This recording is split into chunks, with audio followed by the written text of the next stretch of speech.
اعوذ باللہ من الشیطان اللعین الرجیم بسم اللہ الرحمن الرحیم الحمد للہ وکفا وسلام علی عبادہ الذین اصطفی. درود بھیجیے محمد وعلی.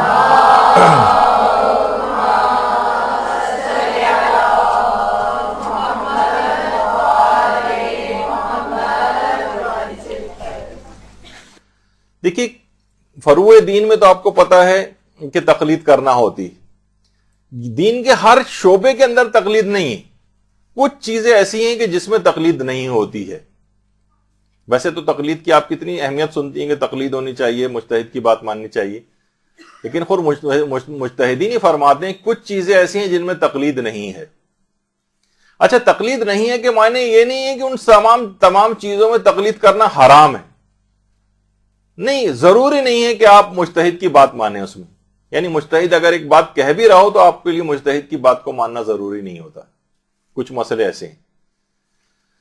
چلیں اس میں ایک ایک کر کے بات شروع کرتے ہیں. جیسے مثلا ایک اس میں آتا ہے اصول دین میں تقلید نہیں. اصول دین کون سے؟ توحید، عدل، نبوت، امامت، قیامت. علماء یہ فرماتے ہیں کہ از روئے بصیرت دلیل کے ساتھ مثلا آپ کو اصول دین کو ماننا ضروری ہے. دلیل کے ساتھ. یعنی یہ نہیں کہ ہم کہیں کہ آیت اللہ سیستانی نے فرمایا کہ اللہ ایک ہے اس وجہ سے آپ اللہ کو ایک مانیں. قیامت آئے گی، رہبر معظم نے یہ بات فرمائی ہے، ہم اس وجہ سے اس بات پہ یقین رکھے ہوئے ہیں. نہیں، آپ کے پاس بصیرت سے آپ کو ان چیزوں کے اوپر اعتقاد ہونا چاہیے اور دلیل سے آپ آگاہی کے ساتھ باقاعدہ ان چیزوں کو سمجھیں. دیکھیے اصول اور فروع، اصل کہتے ہیں، یعنی اصول جو ہے اصل سے نکلا، اصل کے معنی جڑ، اور فروع فرع سے نکلا ہے جس کے معنی شاخ. اچھا، اب دیکھیے بہت سے درخت ایسے ہیں جو آپ کو بہت ہرے بھرے نظر آتے ہیں. یہ اس وجہ سے ہرے بھرے نظر آ رہے ہیں کیونکہ ان کی جڑیں مضبوط ہیں. اچھا، ممکن ہے کوئی درخت جو ہے وہ جڑ کی کمزوری کے باوجود کچھ شاخیں آپ کو ہری بھری نظر آئیں، لیکن بہت مختصر مدت کے لیے ایسا ہوگا، اس کے بعد وہ بھی سوکھ جائیں گی. یعنی جو ہرا بھرا جو درخت آپ کو نظر آ رہا ہوتا ہے، یہ اس بات کی نشاندہی ہے کہ اس کی جڑ مضبوط ہے. علامہ علی نقی نقن صاحب جو مشہور تھے، انہوں نے باقاعدہ ایک انٹرنیٹ پہ ان کی بہت اچھی ایک مجلس بھی اس مسئلے کے اوپر ہے. ہم عام طور پہ آپ نے دیکھا ہوگا کہ لوگ یہ نعرہ لگاتے ہیں کہ بھئی یہ فروعات کیا ہیں، تو فروعی مسائل ہیں، نماز، روزہ وغیرہ. اصل تو چیز ہے انسان کا اعتقاد صحیح ہونا چاہیے. یعنی اپنی بے عملی کے لیے کو ثابت کرنے کے لیے اس طرح کی بحثوں کو لے کر آتے ہیں. یعنی کہتے ہیں کہ اصول اور فروع دین کے اندر ایک ہم نا ایک جھگڑا پیدا کرتے ہیں کہ جناب اصول دین زیادہ اہم ہے، فروع دین تو کوئی ایسی خاص بات نہیں ہے، اور اس پہ عمل نہیں بھی ہو تو کون سا فرق پڑتا ہے، کون سا ہم کوئی کافر ہو جاتے ہیں. یعنی اس کو ایک بے اہم چیز ثابت کرنے کی فکر کرتے ہیں، دونوں میں تقابل کر کے. دیکھیے علماء یہ فرماتے ہیں کہ جڑ جو ہے نا یہ نظر نہیں آتی، شاخیں نظر آ رہی ہوتی ہیں، لیکن وہ شاخیں وابستہ ہوتی ہیں جڑ سے. ان جڑوں ہی کے ذریعے جو شاخیں ہیں نا ان کو مل رہا ہوتا ہے، ساری غذائیں انہی سے مل رہی ہوتی. تو عقائد بھی جو ہیں یہ دل و دماغ کے اندر پھیل رہے ہوتے ہیں آپ کے. ان کا اظہار شاخوں سے ہوتا ہے. یعنی جو شخص جتنا زیادہ عمل اسلام کے اوپر کرتا نظر آئے گا، یہ اس بات کی دلیل اور نشانی ہوگی کہ اس کی جڑ مضبوط ہے.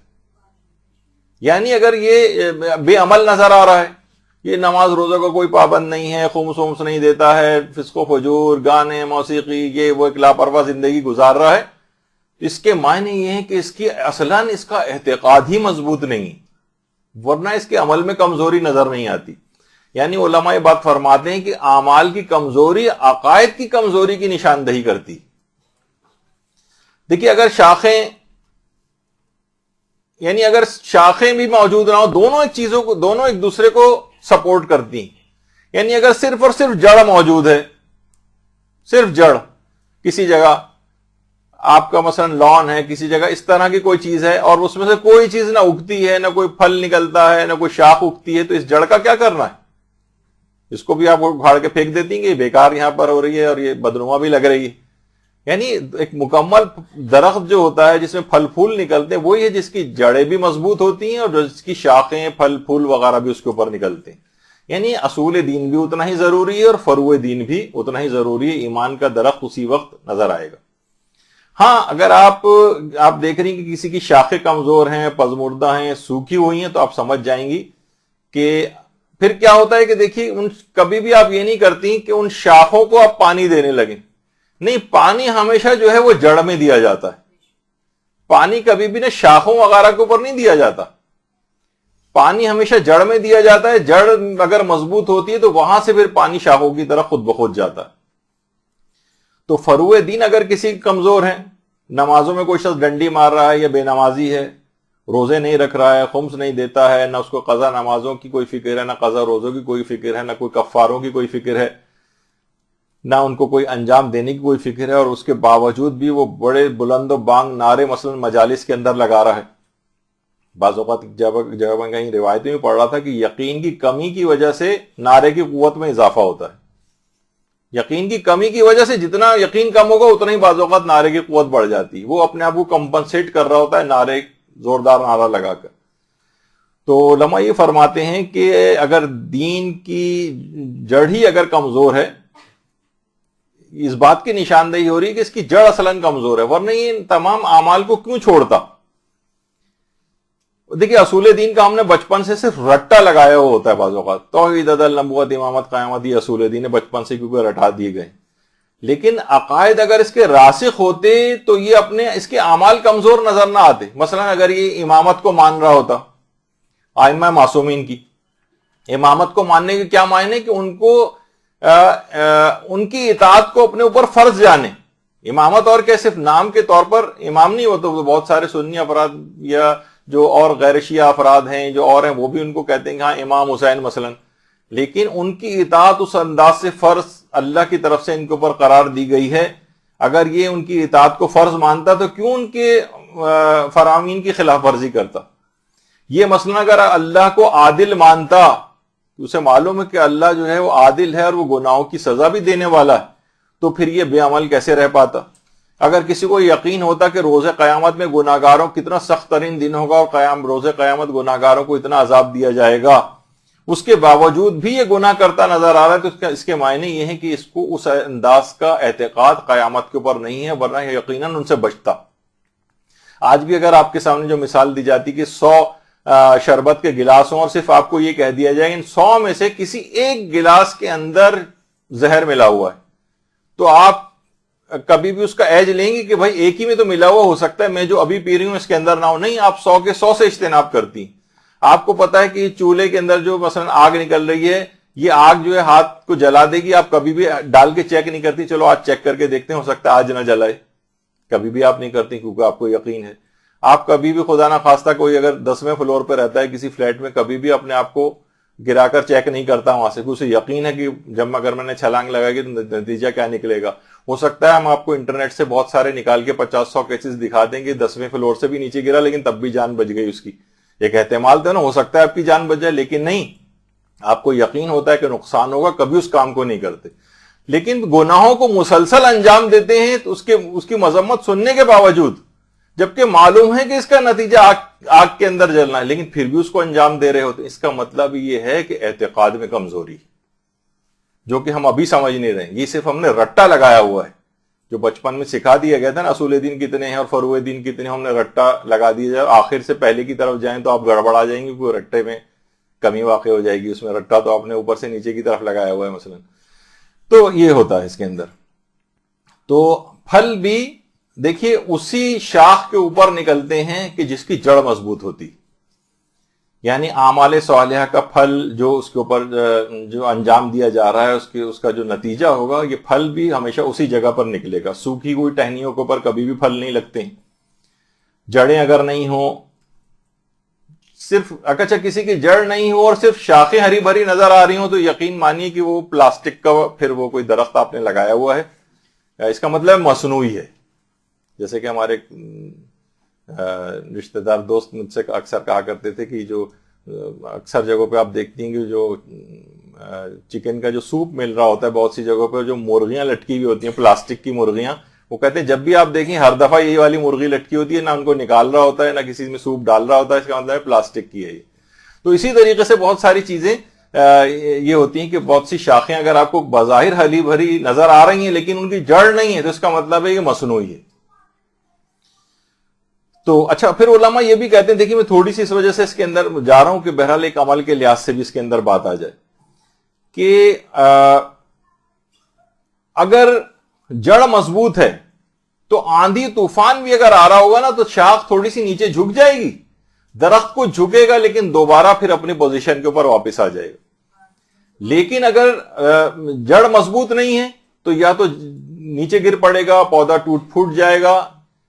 تو اسی طریقے سے یہ ہوتا ہے کہ اگر اعتقاد کمزور ہے کسی کا تو کیا ہوتا ہے کہ ذرا سا کسی نے شک و شبہ ڈالا تو کمزور عقائد والے ادھر سے ادھر ہمیشہ جھول جاتے ہیں، واپس بھی نہیں آ پاتے، وہ خراب نظریہ، خطرناک نظریہ اختیار کر کے بعض اوقات دائرہ اسلام سے بھی خارج ہو سکتے ہیں۔ تو یہ سب چیزیں اس طرح سے ہیں۔ تو بہرحال اعتقادات کی جو جڑ ہے اس کو مضبوط ہونا چاہیے۔ اگر یہ مضبوط ہے اور شاخیں فی الحال کمزور بھی ہیں تو جڑ کی مضبوطی کی وجہ سے وہ شاخیں دوبارہ بھی جو ہے ہری بھری ہو سکتی ہیں۔ کچھ کمی اس کے اندر آئی تھی لیکن جڑ نے مستقل پانی دیا جاتا رہا وہاں پر، تو ہو سکتا ہے کچھ شاخ تھوڑی دیر کے لیے متاثر بھی ہو جائے تو جڑ مضبوط ہونے کی وجہ سے وہ پانی دوبارہ اس تک پہنچے گا اور پھر دوبارہ بھی ہری بھری ہو سکتی۔ اللہم صلی علی محمد وعلی آلہ۔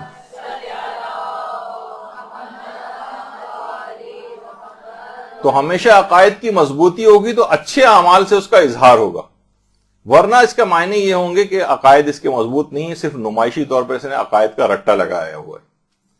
جب بھی علماء یہ فرماتے ہیں کہ اصول دین میں از روئے بصیرت اعتقاد رکھنا ضروری ہے، کسی کے کہنے پر نہیں رکھنا ہے آپ نے۔ اچھا، اب اس سے یہ بھی مراد نہیں ہے کہ ہم کہیں کہ کیونکہ اصول دین میں تقلید نہیں ہے تو ہم جو چاہیں عقیدہ بنا لیں۔ جیسے کہ آج کل بہت سے ذاکرین حضرات، سارے ذاکرین، اچھا ذاکرین کی بھی مذمت کبھی اس انداز سے نہ ہو کہ سب کو اس میں لپیٹ میں لے لیا جائے، کیونکہ بہت اچھے اچھے ذاکرین بھی ہیں جو دین کی خدمت کر رہے ہیں، البتہ کچھ جو زیادہ منفی شہرت رکھنے لگے ہیں تو وہ گڑبڑ کی طرف نکل جاتے ہیں ان کے معاملات۔ تو وہ یہ کہتے ہیں کہ بھئی اصول دین میں تو دیکھیے تقلید ہے ہی نہیں۔ ہم کہتے ہیں کہ دیکھیے جو آپ نظریہ بیان کر رہے ہیں آیت اللہ سیستانی نے کہا یہ نظریہ غلط ہے، وہ کہتے ہیں جناب اصول دین میں تو تقلید ہی نہیں ہے۔ مثلا ہم کہتے ہیں کہ جناب یہ بالفرض کہ ان کا تو نظریہ ہے، مثلا آیت اللہ سیستانی کا یہ ہے کہ شہادت ثالثہ اس کے اندر نہ پڑھیں، اور اگر جاہل مقصر ہے تو اس کی نماز بھی باطل ہو سکتی۔ وہ کہے گا کہ بھائی ولایت اور امامت کا نظریہ تو یہ تو اصول دین کے اندر ہے، تو یہ اس میں تو ان کا فتویٰ مانا ہی نہیں جائے گا، حالانکہ تشہد کو پڑھنا یہ تو فروع دین کے اندر آتا ہے، عقائد کی بحث تو بالکل الگ۔ تو یہ بعض اوقات لوگ اس مسئلے کو اس انداز سے استعمال کرتے ہیں اور وہ غلطی پر ہے۔ سب سے پہلی بات تو یہ بتا دی جائے کہ اصول دین میں تقلید نہیں ہے، یہ مسئلہ یقیناً بالکل صحیح ہے اور بہت زیادہ شہرت بھی رکھتا ہے۔ البتہ اتنا بتا دیا جائے کہ ہمارے کچھ علماء ایسے گزرے ہیں کہ جو کہ اصول دین میں تقلید کو جائز سمجھتے تھے، یہاں تاکہ بات مکمل ہو جائے اس وجہ سے آپ کو یہ والا پہلو بھی مکمل ہو جائے کہ اس کے اندر اگرچہ قول مشہور تو یہی ہے کہ اصول دین میں تقلید نہیں ہوتی، لیکن کچھ علماء ہمارے بڑے بڑے علماء ایسے گزرے، جیسے محقق مرزا قمی، مرزا ابو القاسم قمی۔ مرزا ابو القاسم قمی یہ وہی ہیں جو کہ معصوم حضرت معصوم قم سلام اللہ علیہ، اللہم صلی علی محمد وعلی محمد،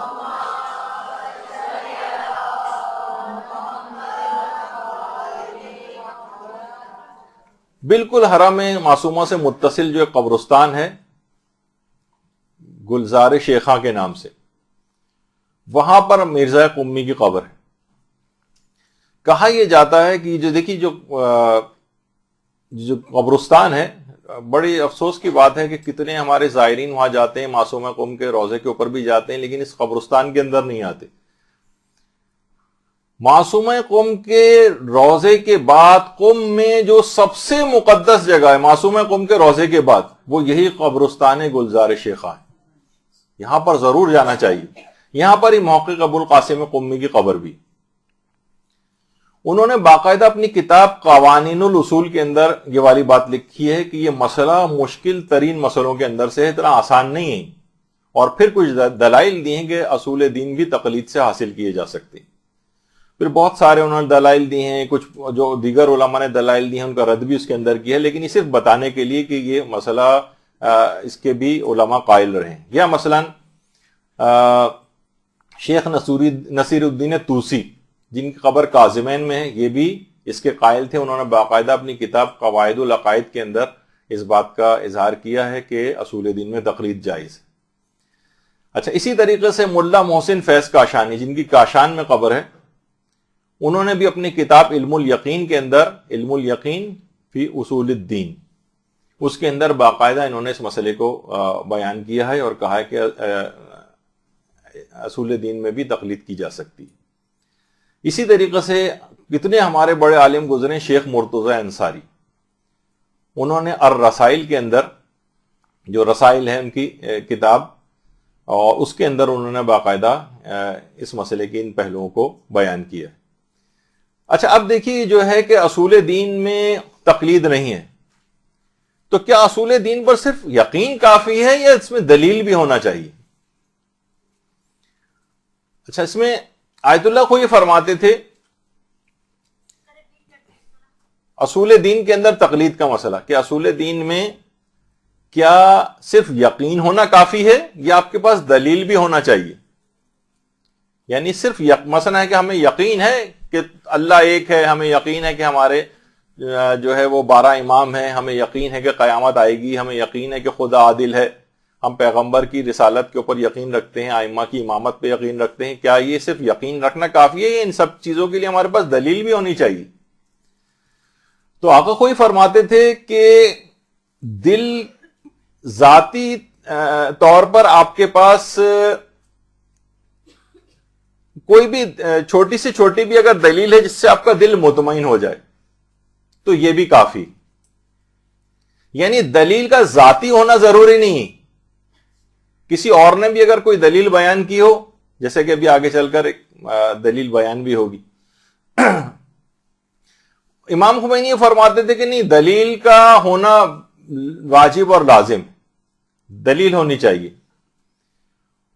اور آیت اللہ سیستانی بھی یہ بات بیان فرماتے ہیں کہ کسی اور سے بھی, یعنی کوئی شخص اگر دل سے اصول دین پر اعتقاد رکھے, خواہ تقلید کے طور پر ہی صحیح, یعنی ہے تو ضروری کہ آپ ازروع بصیرت اصول دین کے اوپر اعتقاد رکھیں, لیکن تقلید کے طور پر بالفرض اس نے اعتقاد رکھ لیا. جیسے کہ اکثر آپ دیکھتے ہیں بہت سے بڑے بوڑھے افراد ہوتے ہیں, ان سے اگر آپ کوئی دلیل پوچھیں تو وہ حیران پریشان ہو جائیں گے, ہکا بکا ہو جائیں گے, اور وہ اس طرح سے اپنی زندگی گزار رہے ہیں. تو بہت سے لوگ یہ شبہ پیدا کرتے ہیں, دیکھیے ان کے پاس دلیل نہیں ہے. ایک مرحوم عالم دین تھے, وہ تو اکثر جا کر جب نکاح پڑھانے جاتے تھے دولہا دلہن سے باقاعدہ کہتے تھے اصول دین سناؤ پہلے, اور اس کے بعد اصول دین کی دلیلیں پوچھتے تھے. اور وہ اتنے سخت تھے اس معاملے میں کہ اگر کوئی نہیں بتا پاتا تھا وہ کہتے تھے دیکھیے تو مسلمان ہی نہیں ہے, میں جا رہا ہوں کہ ان کے پاس تو دلیل ہی نہیں ہے توحید کی, نہ نبوت کی, امامت کی, نہ قیامت کی. تو آہستہ آہستہ لوگوں نے ان کو پھر بلانا ہی بند کر دیا تھا, نکاح پڑھواتے ہی نہیں تھے ان سے. تو بہرحال اس کے اندر غلطی یہ ہے کہ دلیل اگر کوئی شخص, اب یہ آیت اللہ سیستانی کے اپنے الفاظ دیکھیے اس میں کیا ہے. وہ فرماتے ہیں ہر مسلمان کے لیے اصول دین کو ازروع بصیرت جاننا ضروری ہے, کیونکہ اصول دین میں کسی بھی طور پر تقلید نہیں کی جا سکتی. یعنی یہ نہیں ہو سکتا کہ کوئی شخص اصول دین میں کسی کی بات صرف اس وجہ سے مانے کہ وہ ان اصول کو جانتا ہے. لیکن اگر کوئی شخص, دیکھیے یہاں پر ہے بات, اگر کوئی شخص اسلام کے بنیادی عقائد پر یقین رکھتا ہو اور اس کا اظہار کرتا ہو, اگرچہ یہ اظہار ازروع بصیرت نہ ہو, یعنی دلیل نہیں ہے اس کے پاس, تب بھی وہ مسلمان اور مومن ہے, لہذا اس مسلمان پر ایمان اور اسلام کے تمام احکام جاری ہوں گے. یعنی یہ ان افراد کے لیے ایک بات کہہ دی گئی ہے کہ بہت سے, ٹھیک ہے تھی ان کے لیے ضروری, تمہیں ازروع بصیرت و دلیل سے علم حاصل کرنا چاہیے تھا, لیکن بالفرض نہیں کیا. زیادہ یہ ہوئے کہ اس کو تمہیں دلیل نہ رکھنے کے تم گناہگار ہو گئے مثلا. لیکن یہ وہ فرما رہے ہیں کہ اگر ازروع بصیرت نہ بھی ہو اور کسی سے سن کر اس نے ایسا اعتقاد رکھ لیا ہو اور یہ دل سے اب قائل ہو ان تمام عقائد کا، عقائد حقہ کا، اور اس کا اظہار بھی کرتا ہو، تو یہ پکا مسلمان سمجھا جائے گا، مومن سمجھا جائے گا، اس کے اسلام میں کوئی فرق نہیں ہے. جیسے کہ میں نے بتایا کہ وہ ان کی بہرحال تھی غلطی کہ وہ اس کو کہتے تھے کہ اس مسلمان نہیں ہے کیونکہ اس کے پاس دلیل نہیں. تو یہ اس میں ایک دماغ میں رہے کہ ایسا مسئلہ نہیں. اچھا، اصول دین کی حد تک تو یہ بات ہو گئی کہ چلیں اصول دین میں تقلید نہیں ہو سکتی اور دلیل ذاتی طور پر ہونا چاہیے، لیکن وہ بھی آپ نے سن لیا کہ بالفرض دلیل نہیں ہے تو ہو سکتا ہے دلیل چلیں نہ رکھنے کا آپ کے پاس ایک گناہ ہو، لیکن یہ کہ کم سے کم اسلام اور مومن ہونے کے تمام احکامات ویسی جاری ہوں کیونکہ آپ کو دل سے اعتقاد ہے. اچھا، اس کے علاوہ جو عقائد ہیں اصول دین سے ہٹ کر دیگر عقائد، یعنی اس میں یہ ہونا چاہیے کیا دیگر عقائد میں تقلید کی جا سکتی جو اصول دین میں نہ ہو، یا بعض اوقات امامت ہی کے بہت سارے یا قیامت سے متصل بہت سارے عقائد ہیں.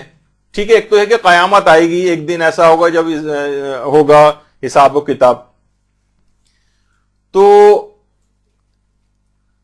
اس کی لیکن اور تفصیلات بھی ہیں. کیا ان میں تقلید ہو سکتی ہے؟ مثلا قیامت جسمانی ہوگی یا روحانی ہوگی؟ معاد جسمانی ایک بڑا مارکۃ العراء ایک مسئلہ ہے. امامت کی بہت ساری چیزیں کہ امامت جو ہے وہ مثلا نبوت عامہ سے بلند ہے، نبوت خاصہ سے کم ہے. ٹی وی پہ پچھلے دنوں کتنی کنٹروورسیز آپ نے اس میں سنی تھی کہ بہت سے ٹی وی پر آئے تھے اور انہوں نے اس بات سے کہا تھا کہ نہیں کہ تو یہ جو ہیں جس کے اندر یعنی امامت کی بہت سارے اور عقائد اس سے متصل ایسے ہیں، کیا ان میں تقلید کی جا سکتی؟ یعنی اصول دین بطور یعنی امامت ماننا اس میں تو تقلید نہیں ہے، لیکن اس سے جزوی جو بہت سارے عقائد نکلتے ہیں کیا اس میں تقلید ہو سکتی ہے یا نہیں؟ تو اب یہ والا کہ مسئلہ اس کے اندر آتا ہے. اچھا، اب یہاں پر علماء یہ بات کہتے ہیں کہ ویسے تو واجب نہیں ہے کہ دیگر عقائد میں آپ تقلید کریں، واجب تو نہیں، لیکن مشورہ سارے علماء یہ دیتے ہیں کہ اس میں علماء متبحرین کی بات مانی جائے. علماء متبحرین یعنی جو باقاعدہ ان علوم کے اندر ڈوبے ہوئے ہیں، جو ہمارے مجتہدین ہیں، ہمارے مراجع کرام ہیں، وہ قرآن و حدیث کے مطابق جو اس سلسلے میں بات کر رہے ہیں. تو آپ یہ نہیں کہہ سکتے بھائی عقائد میں تو تقلید ہوتی نہیں ہے، جیسے کہ عمومی ایک نعرہ ہے وہ اصول دین کے متعلق ہے، اس میں بھی آپ نے ایک گنجائش سن لی. لیکن جو دیگر عقائد ہیں اس میں اگرچہ اس کے اندر بھی تقلید تو نہیں ہے، لیکن یہ کہ وہ اس میں مشورہ یہی ہے کہ علماء متبحرین کی بات مانیں. اور آج کل یہ ٹرینڈ بہت ہو گیا کہ نوجوان ظاہر ہے انٹرنیٹ کے اوپر بیٹھتے ہیں، ادھر ادھر گوگل سے سرچ کیا، اپنے مزاج کے مطابق کچھ دلیلیں مل گئیں، وہ انہوں نے نقل کرنے شروع کر دی کہ ٹھیک ہے آیت اللہ سیستانی یہ کہتے ہوں گے لیکن ہم میں تو دلیل سے یہ بات پتہ چل رہی ہے. وہ بھائی آپ کی نظر اتنی نہیں ہے، آپ کا مطالعہ اتنا نہیں ہے، احادیث کی پرکھ آپ کی اتنی نہیں ہے، آپ لغات کو اس حد تک نہیں جانتے ہیں. کتنے سارے علوم ہیں جو کہ مجتہد جن سے واقف ہوتا ہے اور وہ ایک نظریہ نکال کر دے رہا ہوتا ہے، ایک فتویٰ دے رہا ہوتا ہے کسی عقائد کی بات کے اوپر بھی. آپ کو چاہیے کہ لوگوں کو انہی کی بات مانیں. ہمارے بہت سارے اس طرح کے نوجوان جو ہے وہ انٹرنیٹ اور فیس بک وغیرہ پر آ گئے ہیں جو اپنے ذاتی نظریات محقق بن کر لوگوں کے سامنے پیش کر رہے ہیں، جس میں اکثر مجتہدین کے فتاووں کے خلاف ہوتے ہیں، جو اعتقادات بھی انہوں نے بیان کی اس سے بھی ٹکرا رہے ہوتے ہیں. تو جیسے کہ آیت اللہ سیستانی سے مثلا پوچھا گیا تھا، ویسے خود ایک ذرا کنٹروورشل موضوع ہے، البتہ 99.99% ہی تقریباً علماء جو ہیں وہ مثلا فلسفے وغیرہ کے اعتبار سے، اور جو ابن عربی محی الدین ابن عربی جو کہ شیعہ نہیں تھا، ایک غیر شیعہ شخص تھا، اس نے کچھ عقائد اور توحید اور اس کے متعلق کچھ ایسی بات کہی کہ لوگ اس کے گمراہ ہونے کے قائل ہیں تقریباً. تو ان سے پوچھا گیا کہ جو صاحب فصوص جنہیں کہا جاتا ہے کہ آیت اللہ سیستانی سے کہ ان کی کتابیں وغیرہ پڑھنا، اور تو اس میں انہوں نے یہی بات کہی کہ علماء متبحرین کی بات مانیں، یعنی ایک لحاظ سے، اور کہا کہ ہم جو ان کے عقائد ہیں جو اس طرح کی کتابوں میں ہوتے ہیں ہم ان کی تائید نہیں کرتے. تو یہاں پہ بھی آیت اللہ سیستانی کو اگر دیکھا جائے تو عقائد کے لحاظ سے اگر کوئی بات کی جائے، یہاں تو خیر فلسفے کی بھی بات ہے، اور لیکن عمومی طور پر بھی اگر عقائد کی بات تو ان کی طرف سے یہی جواب آتا ہے کہ اس میں علماء جو بہت زیادہ ہمارے علماء اور مجتہدین جو ان علوم میں ڈوبے ہیں، جو قرآن و احادیث سے جو فتاوے عام طور پر دیتے ہیں اور نظریات بیان کرتے ہیں، ان کی بات مانی جائے۔ اچھا، آیت اللہ حافظ بشیر نجفی سے بہت واضح طور پر یہ سوال پوچھا گیا اور اس جواب سے آپ کو بہت حد تک اندازہ ہو جائے گا سب دیگر مجتہدین کا نظریہ بھی یہی ہے۔ سوال یہ پوچھا گیا ہے، اب ذرا غور سے دیکھیے گا، اعتقادات شرعیہ کو انسان کس طرح سے حاصل کرے جبکہ ان میں تقلید جائز نہیں؟ یہ ان کی کتاب جو مختصر الاحکام ہے اس میں صفحہ 155 اور 56 کے اوپر ہے۔ جبکہ تقلید جائز نہیں ہے عقائد میں، تو عقائد انسان کہاں سے حاصل کرے؟ کیونکہ جس طرح سے فروع دین میں روایات کے اختلاف کی وجہ سے ہم تقلید کے محتاج ہیں، بعض اعتقادات میں مختلف روایتیں ہوتی ہیں، تو ہم کیوں کر صحیح روایت کو جدا کریں؟ یعنی صحیح نظریہ ہم کیسے نکالیں عقائد کا؟ عقائد کی جو روایات ہیں اس میں بھی بہت تضاد ہے مثلا۔ تو انہوں نے جواب دیا کہ عقائد کی دو قسمیں ہیں جن کے متعلق ہر انسان پر واجب ہے کہ ان کو دلیل سے حاصل کرے، اور وہ خدا کے وجود کا، اس کی وحدانیت کا، اس کے عالم و قادر ہونے کا، اس کے زندہ ہونے کا، قدیم ہونے کا، رسول اللہ کی نبوت کا، 12 اماموں کی امامت کا اعتقاد، اور خدا کے عادل ہونے کا اور قیامت کا اعتقاد۔ یہ چیزیں وہ ہیں جن میں روایات مختلف نہیں، یعنی ایسا نہیں کچھ روایت میں یہ آ رہا ہو کہ نہیں قیامت نہیں آئے گی، اور کچھ میں آیا کہ آئے گی، کچھ روایات میں ہے کہ 12 امام نہیں ہیں بلکہ 11 امام ہیں، نہیں ایسا تو کچھ نہیں۔ یعنی ان عقائد جو اصول دین ہیں ان میں کوئی روایات کا اختلاف نہیں، اور ہر عقل مند شخص اپنی حیثیت کے مطابق ان کی دلیل پتہ کر سکتا ہے۔ ضروری نہیں ہے کہ دلیل کو علمی مخصوص اصطلاحات سے کسی مخصوص عربی زبان وغیرہ میں جیسے حاصل کرے۔ اب مثال دی، مثال کے طور پر ایک ان پڑھ بڑھیا سے جب پوچھا گیا کہ خدا کے وجود پر کیا دلیل ہے، تو اس نے عرض کی کہ میرا چرخہ کسی کے چلانے کے بغیر نہیں چلتا ہے، تو یہ ساری کائنات کسی مدبر حاکم کے بغیر کیسے چل سکتی ہے؟ یہ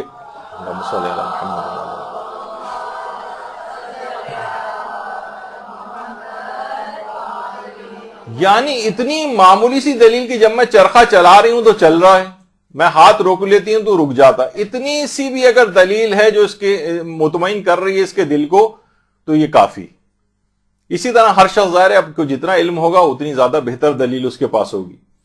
پھر فرمانے دوسری قسم ان عقائد کی ہے جو یعنی اصول دین سے ہٹ کر ہیں، جن پر اسلام اور تشیع کا دار و مدار نہیں، وہ ان عقائد جن کی طرف اشارہ ہوا ہے ان کے علاوہ ہیں، ان میں تقلید کرنے میں کوئی حرج نہیں ہے۔ دیکھیے وہ نعرہ جو میں ایک بار بار کہہ رہا ہوں کہ لگتا ہے کہ عقائد کے اندر تقلید نہیں ہوتی، وہ صرف اصول دین کا مسئلہ ہے۔ جو اس سے ہٹ کر ہیں ان میں تقلید کرنے میں کوئی حرج نہیں، جو بہت سارے اور دقیق ایسے مباحث ہیں ان میں ان کو اب تقلیداً بھی مان سکتی ہیں۔ اور روایت کا اختلاف بھی اس دوسری قسم کے عقائد ہی کے اندر ہے، پہلی قسم کے عقائد میں نہیں ہے جس میں توحید، عدل، نبوت، امامت، قیامت آتی ہے۔ دوسری قسم کی جس میں یعنی واجب نہیں ہے اس کے اوپر اعتقاد رکھنا، بھی آگے چل کر بھی خیر اس کی مثالیں آئیں گی۔ اور یہی وجہ ہے کہ دیکھیے جو علماء ہیں یہ صرف اور صرف احکامات دین ہی کے صرف ایسا نہیں کہ اسی کے رسپانسبل ہیں آپ کے، بلکہ باقاعدہ آیت اللہ حسینیہ شاہرودی جی ان کی ویب سائٹ کے اوپر جا کر بھی آپ دیکھیں تو انہوں نے جواب میں پورا مسئلہ نہیں پڑھ رہا، صرف ایک شروع کا صرف جملہ، بے شک فقہا لوگوں کے عقائد کے بھی امین ہیں، یعنی لوگوں کو صحیح عقائد رکھنے کے لیے بھی یہی رہنمائی کرتے ہیں کہ صحیح عقیدہ یہ۔ اور میں اس لحاظ سے بار بار ان افراد کی مذمت کر رہا ہوں جو کہ ان کے مقابلے میں اپنا کوئی اور نظریہ لے کر آتے ہیں کہ ٹھیک ہے دیکھیے عقائد میں تقلید نہیں ہوتی نا، ہمیں دلیل سے یہ والی بات صحیح لگ رہی ہے، اور وہ پتہ چلا وہ تمام ہمارے علماء اور علماء شیعہ کے نظریات کے خلاف ہے، اور وہ کہتے ہیں کیونکہ عقائد میں تقلید نہیں ہے تو میں کوئی سا بھی نظریہ بنا سکتا ہوں۔ میں تو دیکھیے میرے پاس یہ دلیلیں ہیں، وہ اپنی خود ساختہ کچھ دلیلیں پیش بھی کرتا۔ فقہا عقائد کے بھی امین ہیں، وہ صحیح رہنمائی آپ کو کریں گے کون سا آپ کو عقیدہ رکھنا چاہیے۔ اس کے علاوہ آیت اللہ شیخ جواد تبریزی کا میں پورا فتویٰ نہیں پڑھتا، بہرحال خلاصہ یہی ہے کہ علماء متبحرین کی بات اس سلسلے میں مانی جائے دیگر عقائد کے سلسلے میں۔ اسی طریقے سے مثلا آیت اللہ خوئی سے بھی پوچھا گیا، آیت اللہ خوئی نے بھی یہی اس کا جواب دیا کہ بہرحال اگر اس کو اگر اعتقاد اور یقین ہے ان عقائد کا تو یہ بھی جائز ہے، چاہے وہ تقلید کے طور پر ہی ان عقائد کو کیوں نہ مان رہا ہوں۔ اچھا، اب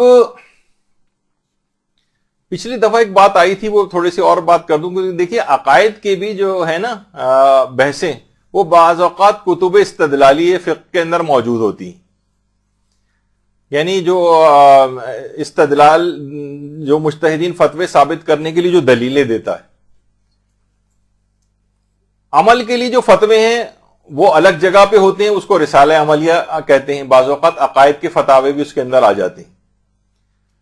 تو آیت اللہ خوئی سے بھی جو ہے یہی والی چیز پوچھی گئی کہ مثلا آپ کی استدلالی کتب کے اندر جیسے التنقی جو ہے, اس جو کتاب ہے, اس کے اندر جو بات لکھی ہوئی ہے تو وہ آپ کی عربی اور فارسی رسالہ عملیہ میں نہیں ہے, تو کیا اس کو فتوے کے طور پہ لیا جا سکتا ہے؟ تو انہوں نے یہی کہا کہ جو وظیفہ شرعی ہے وہ یہ ہے کہ انسان رسالہ عملیہ پر عمل کرے, نہ کہ میری تقریروں پہ مشتمل دروس پر. جو انہوں نے درس دیے ہیں یا دروس خارج دیے ہیں یا استدلالی کتب فقہ لکھی ہیں, اس کے اوپر وہ عمل کے لیے نہیں ہے. بعض اوقات لوگ اس کی بحثیں لے کے آتے ہیں, دیکھیے آیت اللہ خوئی نے یہ بحث فلاں عقیدے کے اوپر اس میں کی ہے, اور وہاں سے ایک ٹکڑا نکال کر آپ کو پیش کر دیتے ہیں, جبکہ بعض اوقات وہ انہوں نے کہا کہ نہیں یہ عمل کے لیے نہیں ہے. میں پچھلی دفعہ بھی یہ بات آپ کے سامنے پیش کی تھی کہ وہ عمل کے لیے نہیں ہوتی, وہ ایک الگ علمی بحث ہوتی ہے, اس میں سے کوئی ٹکڑا نہیں نکالنا چاہیے. رسالہ عملیہ کے اندر دیکھنا چاہیے کہ وہ کیا کہہ رہے ہیں. بہرحال اس طرح سے آیت اللہ خوئی اور خود یہ آیت اللہ سیستانی بھی الفوائد الفقہیہ جو ان کی فتاوی کے اوپر مشتمل ہے, اس کے اندر آیت اللہ سیستانی نے بھی یہی کہا ہے کہ ان سے پوچھا گیا کہ مجتہد عالم کی جو استدلالی کتب فقہ یا تقریرات ہوتی ہیں ان کی بحثوں پر بھروسہ کر سکتے نہیں, جبکہ فتووں کی کتابوں میں اس کا تذکرہ نہیں ہوتا. تو انہوں نے یہی بات اس سلسلے میں بیان کی ہے اور کہا کہ بہرحال ان کتابوں پر عمل کو مشکل قرار دیا. خیر چلیں, یہ تو ایک الگ بات تھی. اور اسی کے اندر وہ والی بات جو پچھلی دفعہ کسی نے حیران بھی ہوئے تھے کچھ خواتین کے, بہرحال کے آیت اللہ خوئی سے یہ بات جو ان کی آیت اللہ خوئی کا جو ادارہ ہے ان سے بھی یہ بات پوچھی گئی کہ آیت اللہ خوئی نے مستند فی شرح عروہ کے اندر عاشورے کے روزے کے متعلق یعنی ایسا لگ رہا ہے ہمیں کہ اس کی کراہیت ثابت نہیں ہے, اور اقویٰ یہ ہے کہ عاشورے کے روزے کو مستحب قرار دیا جائے کہ صاحب جواہر نے لکھا ہے. لیکن توضیح المسائل میں ہم دیکھتے ہیں تو اس میں انہوں نے جو ہے اس کو مکروہ روزے کے اندر جو ہے وہ قرار دیا ہوا ہے. تو کون سی بات اس سلسلے میں مانی جائے؟ تو جواب وہاں سے یہ ہے کہ کتب استدلالی کا کوئی اعتبار نہیں, یعنی اس پر آپ اعتبار نہیں کریں گے بلکہ رسالہ عملیہ کے اوپر صرف عمل کریں گے. خیر, تو یہ تو اس میں بیچ میں ایسی بات آ گئی ہے, جلدی اس سے میں آگے بڑھوں. تو بہرحال وہی والی بات آ گئی کہ بہرحال از روئے بصیرت جاننا ضروری ہے, اور عقائد میں تقلید نہیں ہو سکتی, لیکن پھر بھی کوئی اگر عقائد میں تقلید کے طور پر مان لے تو اسلام اور مسلمان ہونے کے احکام اس کے اوپر جاری کیے جائیں گے. یہ آیت اللہ سیستانی کا نظریہ. تو پہلا ایک ہو گیا کہ اصول دین میں تقلید نہیں ہوتی. دوسری چیز جس کے اندر تقلید نہیں ہوتی وہ ضروریات دین ہے. ضروریات دین میں بھی تقلید نہیں. اچھا, اب ضروریات دین دیکھیے, جیسے نماز واجب ہے, نماز کے اوپر اعتقاد رکھنا ہے ضروریات دین کا مسئلہ. کوئی کہے کہ نہیں نماز نام کی اسلام میں کوئی چیز ہی نہیں ہے, تو وہ بہت بڑی گمراہی میں. روزہ رکھنا واجب ہے رمضان کا, پردہ کرنا واجب ہے, یعنی ضروریات, جس طرح اصول دین کا انکار انسان کو کافر بناتا ہے, کچھ شرائط ہیں اس کی, اسی طرح سے ضروریات دین کا انکار بھی انسان کو کافر بناتا ہے. دیکھیے, کوئی عورت مثلا پردہ نہیں کرتی, وہ کہتی ٹھیک ہے میں پردہ نہیں کرتی, ٹھیک ہے اسلام میں پردے کا حکم ہے لیکن میں پردہ نہیں کرتی, یہ گناہ گار ہے, کافر نہیں. لیکن اگر یہ کہے کہ میں پردہ نہیں کرتی, اگر یہ پردہ نہ کرنا کا ایسا انکار کرے جس سے انکار رسالت لازم آئے, مثلا اسے کہا جائے کہ بھئی آپ پردہ کیوں نہیں کرتی, حجاب کیوں نہیں کرتی, وہ کہتی کہ میں بس حجاب نہیں کرتی, میں اس کو نہیں مانتی اس اسلام کے حکم کو. آپ کہیں کہ بھئی رسول اللہ نے یہ فرمایا, وہ کہتی کہ پھر میں رسول اللہ کو بھی نہیں مانتی, اس سے انکار رسالت لازم ہے. اب یہ کافرہ ہو جائے گی.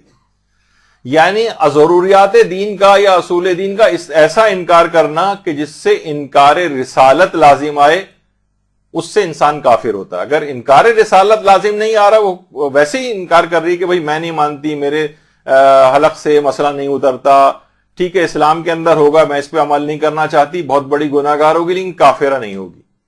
لیکن ضروریات دین کا اگر کوئی اس طرح سے انکار کرے جس سے انکار رسالت لازم آئے تو پھر وہ کافر بھی ہو جاتا. اچھا، اب مثلا بہت سے لوگ جیسے سننے میں آتا تھا کبھی کہتے تھے کہ روزہ وہ رکھے جس کے پاس کھانے کو نہ ہو. اس قسم کے الفاظ بظاہر بڑے کفریہ بھی لگ رہے ہوتے ہیں. یا مثلا کوئی شخص خمس کا قائل نہ ہو. دیکھیں خمس بھی ضروریات دین میں سے ہے، قرآن کی آیت بھی ہے 10ویں پارے کی جو پہلی آیت ہے، تو اس کے اندر بھی یعنی اگر کوئی شخص کہے میں خمس کا انکار کرتا ہوں اور ایسا انکار جس سے انکار رسالت لازم آئے تو وہ بھی کافر ہو جاتا ہے. البتہ جزیات میں اختلاف کرے کہ بھئی ٹھیک ہے خمس تھا اور وہ جب جنگیں ہوتی تھیں تو اس کے اندر جو مال غنیمت ہوتا تھا اس کے اوپر ہوتا تھا، موجودہ بچت کے اوپر نہیں ہوتا، یہ گناہگار ہوگا، کافر نہیں ہوگا. وَاعْلَمُوا أَنَّمَا غَنِمْتُمْ 10ویں پارے کی جو سورہ انفال ہے، سورہ انفال اور 10ویں پارے کی جو پہلی آیت ہے اس میں آیت خمس موجود ہے. تو اب کیا ہے خمس کا انکار؟ جیسے آیت اللہ محقق کابلی سے بھی پوچھا گیا تو انہوں نے کہا کہ خمس ضروریات دین میں سے، یہ صرف ضروریات مذہب شیعہ کا مسئلہ نہیں ہے، ابھی ایک مسئلہ بھی اور بھی آئے گا، ایک چیز ضروریات مذہب بھی ہوتی، ضروریات دین جس پہ تمام عالم اسلام کے سب فرقے متفق ہوں، اسے وہ ضروریات دین میں ہوتی. اور اس میں یہ کہہ رہے ہیں کہ یہ صرف خمس شیعوں کا مسئلہ نہیں ہے، یہ ضروریات دین کا مسئلہ ہے. چاہے وہ ٹھیک ہے اس کی تفصیلات میں اختلاف ہو سکتا ہے، کوئی کہے کہ اس پہ خمس نہیں ہے، اس پر ہے، مال غنیمت پر ہوتا ہے، بچت پہ نہیں ہوتا، اس میں بحث ہو سکتی، اس سے کافر نہیں ہوگا. اصلاً خمس کا انکار کر دے تو پھر کافر ہوتا ہے بشرطے اس سے بھی انکار رسالت لازم آئے. یا مثلا ختم نبوت جو ہے یہ ضروریات دین کا مسئلہ ہے. قادیانی جو کافر صاحب کو قرار دیا گیا اور اس پہ اجماع بھی جو ہے وہ مسلمانوں کا ہے، تو انہوں نے ختم نبوت کا انکار کیا اور یہ ضروریات دین کا مسئلہ ہے. اچھا، پھر ایک چیز ہوتی ہے جس کو کہتے ہیں ضروریات مذہب، ضروریات دین جس میں تمام مسلمان متفق ہوتے ہیں.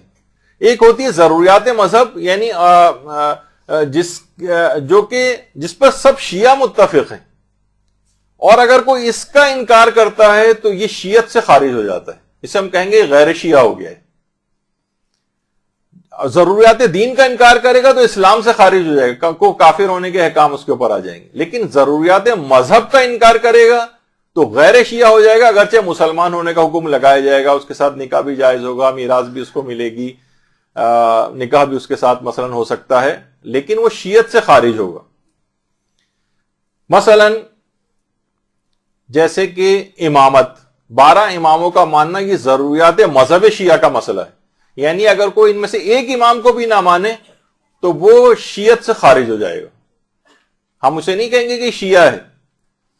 مثلا جس طریقے سے آغا خانی اور بہری، ہم یہ نہیں کہہ سکتے کہ بھئی 6 اماموں تک تو مانتے ہیں اور اس کو اپنے نہیں، یہ شیعت سے خارج ہے.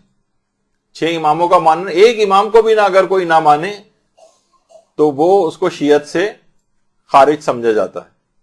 جیسے آیت اللہ احمد زنجانی جب آئے تھے تو ایک زمانے میں علامہ اقبال سے ان کی ملاقات ہوئی تھی.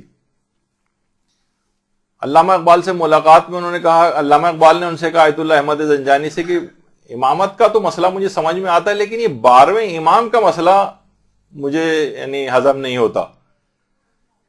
یعنی آخری امام ظاہر ہے غیبت میں شکوک و شبہات کا شکار ہیں. تو آیت اللہ احمد زنجانی نے مسکراتے ہوئے ان سے کہا تھا کہ اگر آپ 11 کی امامت کے قائل ہو جائیں تو ہم 12ویں پر اصرار نہیں کریں گے. یعنی مقصد یہ تھا کہ ان 11 کو ماننے کا نتیجہ یہ ہوگا کہ آپ 11 تک آئیں گے تو سب کے سب 12ویں کو تو کہہ ہی رہے ہیں، خود بخود لازمہ یہ ہوگا کہ آپ کو 12ویں کو ماننا پڑے گا. تو بہرحال اگر کوئی ایک کو بھی نہ مانے تو وہ شیعت سے خارج ہو جائے گا. شیعت سے خارج، ہم یہ نہیں کہہ سکتے وہ 6 5 4 یہ اس طرح سے اتنا تو مان نہیں رہا ہے. جیسے بہت سے لوگ جو زیدیہ فرقہ یمن وغیرہ اس کو شیعت کے اندر شمار کرتے ہیں، نہیں، وہ شیعت سے خارج ہے. اور خیر ان کے عقائد اور وہ بہت سی چیزیں الگ ہیں. وہ مظلوم ہونا ایک الگ چیز ہے، وہ تو اگر کوئی کافر بھی اگر مظلوم ہے تو اس کی حمایت کی جائے گی، کیونکہ مظلوم ہونے میں کافر اور مسلمان نہیں دیکھا جاتا. لیکن بہرحال جہاں عقائد کی بات آئے گی تو وہ عقائد میں ہم سے جدا ہیں. اچھا، اب اس کے بعد ایک اور چیز آتی ہے، جیسے کہ رجت ہے. اگرچہ اس پہ بھی علماء کا اختلاف ہے کہ اسے ضروریات مذہب شیعہ میں قرار دیا جائے یا نہیں دیا جائے. مثلا رجت ہے امام زمانہ علیہ السلام کے بعد. اللہم صلی علی محمد وعلی محمد.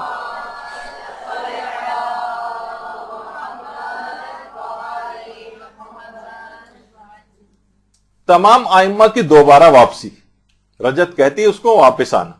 تمام ائمہ کی واپسی، اس پہ پوری کتابیں تک لکھی گئی ہیں، اس پہ قرآنی آیات دلیل کے طور پہ پیش کی جاتی ہیں، احادیث پیش کی جاتی ہیں.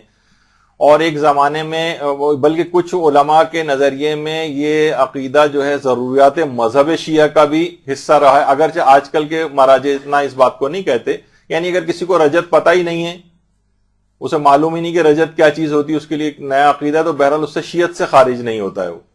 لیکن ایک زمانہ تھا کہ جب رجت جو ہے وہ ضروریات مذہب شیعہ، یہ بھی دیکھیے ایک علمی بحث ہے کہ ممکن ہے کہ کوئی مسئلہ کبھی ضروریات مذہب کا حصہ رہے اور کبھی نہ رہے. کچھ مسائل میں ایسا ممکن ہے، لیکن ابھی اس کی تفصیل میں نہیں جا سکتے. تو بہرحال تو ضروریات مذہب کے اندر بھی تقلید نہیں ہوتی.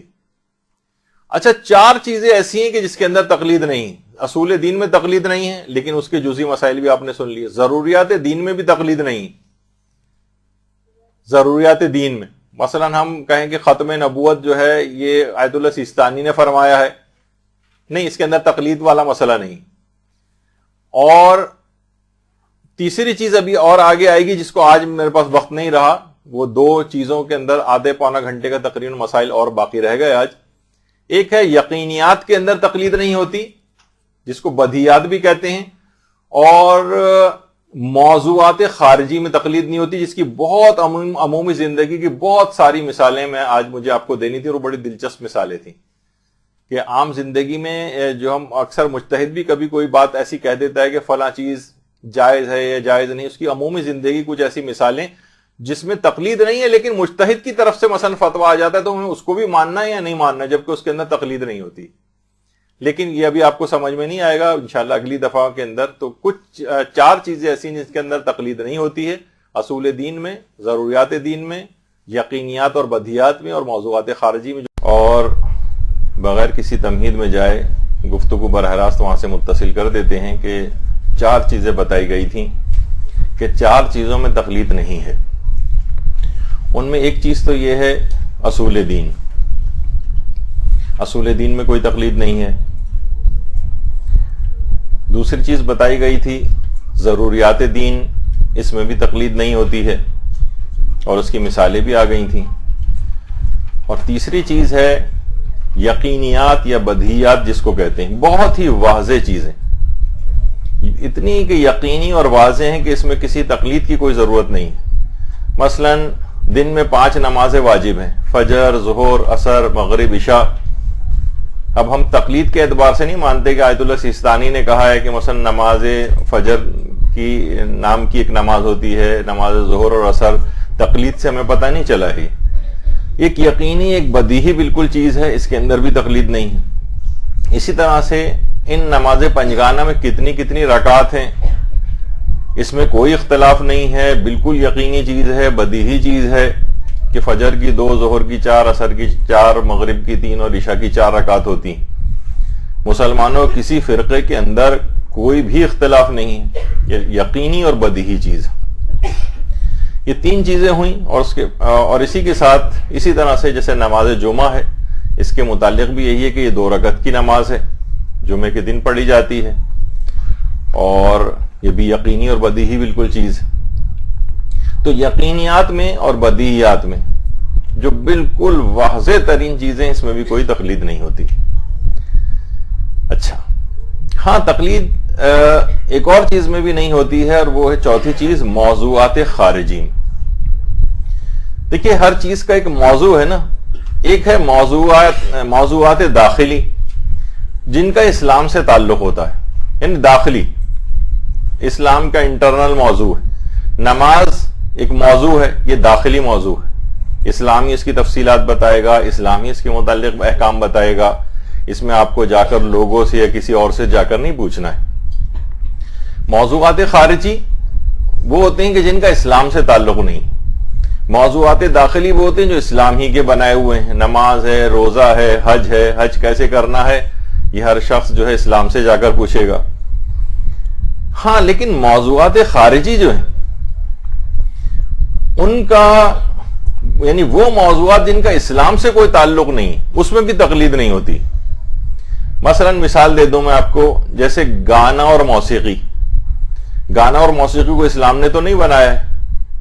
اسلام صرف ایک اصولی حکم بتائے گا کہ اگر محفل لہو و لعب سے مناسبت رکھتی ہے وہ آواز, تو اس آواز کا سننا جائز نہیں. اب محفل لہو و لعب سے اب اکثر لوگ کیا کرتے ہیں آج کل کہ وہ مجتہدین کے پاس بھی بھجوا دیتے ہیں, علماء کے پاس واٹس ایپ کلپ بھجواتے ہیں کہ ذرا سن کر بتائیے کہ یہ جو گانا ہے یہ جائز ہے یا جائز نہیں. اب وہ عالم یا جو مجتہد ہے پہلے وہ پورا گانا سنے پھر ان کو حکم بتائے. نہیں, اصلاً یہ کوئی عالم بھی نہیں بتا سکتا ہے اور نہ ہی یہ کوئی مجتہد اس کے اندر دخل دیتا ہے. جب بھی آپ دیکھتے ہیں کہ لوگ کتنے ہی انداز سے سوال پوچھ لیں گانے اور موسیقی کا, جواب وہ ایک ہی اصولی طور پر جو ہوتا ہے وہی دیا جاتا ہے وہاں سے, کہ اگر یہ موسیقی یا یہ گانا محفل لہو و لعب یعنی جو گانے بجانے کی اور برائی کی جو محفلیں ہیں وہاں سے مناسبت رکھتی ہے تو حرام ہے. اب مناسبت رکھتی ہے نہیں رکھتی ہے آپ خود تحقیق کریں. یہ مجتہد جا کے ہر محفل کو چیک نہیں کرے گا, کہ مجتہد خود جا کر شریک ہو, سنے, دیکھے, پھر آپ کو ایک حکم بتائے, اور یہ ممکن بھی نہیں ہے. لاکھوں تقاریب ہو رہی ہیں, لاکھوں محفلیں ہو رہی ہیں, تو یہ ہر شخص خود تحقیق کرے, اس میں تقلید نہیں ہوتی. تو اکثر لوگ جو بھی اس قسم کے سوالات پوچھتے ہیں, آپ استفتاءات کے سیکشن میں جائیں, گانے اور موسیقی وغیرہ کے آیت اللہ سیستانی کے تقریباً ہر سوال کا جواب ایک ہی ملے گا آپ کو. اصلاً کوئی وہ چیز ہو نہیں سکتی, ممکن نہیں ہے کہ مجتہد جو اس کے اوپر جو ہے وہ اپنی ایک رائے دے, کہ وہ اگر بالفرض کہہ بھی دے کہ محفل لہو و لعب سے مناسبت رکھتی ہے اور آپ کی تحقیق یہ کہ نہیں اس کا کوئی تعلق محفل لہو و لعب سے نہیں. مثلا یہ تو ایک ملی ایک جو گانا ہے, یعنی ابھی میں موسیقی وغیرہ کی بات نہیں کر رہا جو حلق سے آواز نکالی جا رہی ہے, یہ تو مثلا قومی ترانہ ہے. قومی ترانے کو اگر کوئی اچھی آواز سے بھی پڑھے تو لوگ یہ نہیں کہیں گے کہ یہ گانا ہے, اور نہ وہ محفل لہو و لعب سے مناسبت رکھتا ہے. تو یہ ہر شخص خود تحقیق کرے, یعنی موضوعات خارجی کے اندر تقلید نہیں ہوتی ہے. یہ ایک انتہائی اہم چیز ہے. اسی طریقے سے ممکن ہے کہ ایک مشروب آپ کے سامنے موجود ہو, تو مجتہد کبھی بھی اس پہ حکم نہیں لگائے گا کہ یہ چیز شراب ہے. شراب ہے یہ شربت, اگر آپ کو شک ہو جائے تو مجتہد نہیں کہ مجتہد کے پاس آپ بھجوائیں اس کو, اور مجتہد کسی لیب میں بھجوائے یا چک کے بتائے معاذ اللہ کہ شراب ہے شربت ہے. نہیں, یہ تو مجتہد کہے گا اگر یہ شراب ہے تو حرام ہے, اور اگر یہ شراب نہیں ہے تو جائز ہے آپ کے لیے. اب آپ خود تحقیق کرتے ہیں کہ شراب ہے یا شراب نہیں, اور تحقیق کرنا بھی واجب نہیں, آپ کی مرضی ہو تو تحقیق کریں, مرضی ہو تو تحقیق نہ کریں. احتیاط کرنا چاہے تو احتیاط کر لیں, لیکن جیسے ہی یقین پیدا ہو گیا کہ شراب ہے ویسے اس سے اجتناب لازم ہو جائے گا. تو کون سی چیز شراب ہے کون سی چیز شربت ہے یہ بھی مجتہد کا کام نہیں. اچھا, اس کی کچھ اور ذرا سمجھانے کے لیے کچھ اور واضح مثالیں بھی اگر دوں. عام طور پر آپ نے دیکھا ہوگا کہ ایک چیز بہت ہوتی ہے, اور گاہے بگاہے جب بھی یوم القدس قریب آ رہا ہوتا ہے کچھ ہے, تو کچھ چیزیں سوشل نیٹ ورکنگ پہ بہت زیادہ وائرل ہو جاتی ہیں. مثلا یہ کہ کون سی کمپنیاں ایسی ہیں کہ جن کا منافع اسرائیل کو جاتا ہے, تو اسرائیل, اچھا پھر اس میں نا بہت ساری پروڈکٹس کی لسٹ آتی ہے, ان پہ کراس بنا ہوا ہوتا ہے, یہ کمپنی وہ کمپنی وہ کمپنی, اور عام طور پہ بہت ساری کمپنیاں ایسی ہیں جو خود پاکستان کے اندر بھی کام کر رہی ہیں. تو اب لوگ مجتہدین کے نام سے ایک چیز شائع کرتے ہیں کہ آیت اللہ سیستانی نے یا رہبر معظم نے ان کمپنیوں کو حرام قرار دیا, جبکہ نام لے کر ان میں سے کسی بھی مجتہد نے آج تک نام لے کر اصولی مسئلہ بیان کرتے ہیں. اصولی مسئلہ کیا ہے کہ وہ کمپنیاں کہ جن کا پروفٹ جو ہے وہ صہیونیوں کو جاتا ہو, صہیونی حکومت کو جاتا ہو, جو میڈ ان اسرائیل پروڈکٹس ہیں ان کی خرید و فروخت جائز نہیں, کہ جن کا منافع اسرائیل کو جاتا ہے. اب آپ نے, اچھا اس کے اندر میں آپ کو اور بتا دوں, کچھ لوگوں نے ذاتی طور پر کوئی تحقیق کی بھی ہوتی ہے, تو ہر شخص کو وہ تحقیق بتانا واجب نہیں. خود سے تحقیق کرنا بھی واجب نہیں کہ ہم ہر پروڈکٹ پہ جائیں پھر دیکھیں کون سی وہ ہے، پھر اس کا انٹرنیٹ پہ جا کر سرچ کریں، اس کا تعلق اسرائیل کے ساتھ کوئی جوڑ جاڑ کے کوئی نتیجہ نکالیں اور پھر اپنی تحقیق کو پوری دنیا میں نشر کریں۔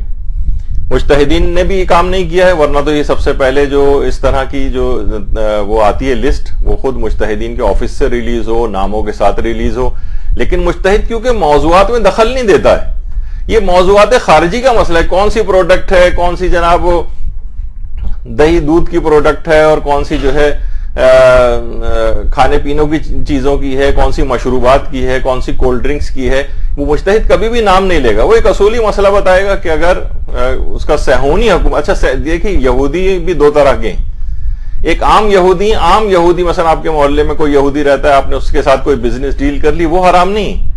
صہیونیوں کے ساتھ، یعنی جو حکومت اسرائیل ہے اور اسرائیل کے اندر جو پروڈکٹس بنتی ہیں جس کا فائدہ اسرائیل کو جاتا ہے، یا وہ کمپنیاں، اور یہ اتنا ہائیلی ٹاپ سیکرٹ بعض اوقات چیزیں ہوتی ہیں کہ کون سی کمپنی کا منافع اسرائیل کو جاتا ہے، کس کمپنی کا نہیں جاتا ہے، جس کی ہاں تحقیق ہو گئی ہو اس سلسلے میں، وہ اپنی تحقیق کے اوپر خود عمل کرے گا اور ان چیزوں کو نہ خریدے جو اس نے تحقیق کر لی۔ لیکن ایک آدمی اس کو کچھ پتہ نہیں ہے، سنی سنائی باتیں ہیں، انٹرنیٹ کے اوپر بہت سی لسٹیں اس طرح سے آ رہی ہوتی ہیں اور جا رہی ہوتی ہیں، اور اس میں سے 99% لسٹیں جو ہیں وہ یہ عام طور پر وہ کمپنیاں جو کہ جن کے ساتھ ان کی کاروباری مقاربت چل رہی ہوتی ہے، جو ایک رائیولری جو ہوتی ہے بزنس والی، وہ لوگ وہ اس قسم کی چیزیں نکالتے ہیں، اور وہ ایک دن میں بھی اگر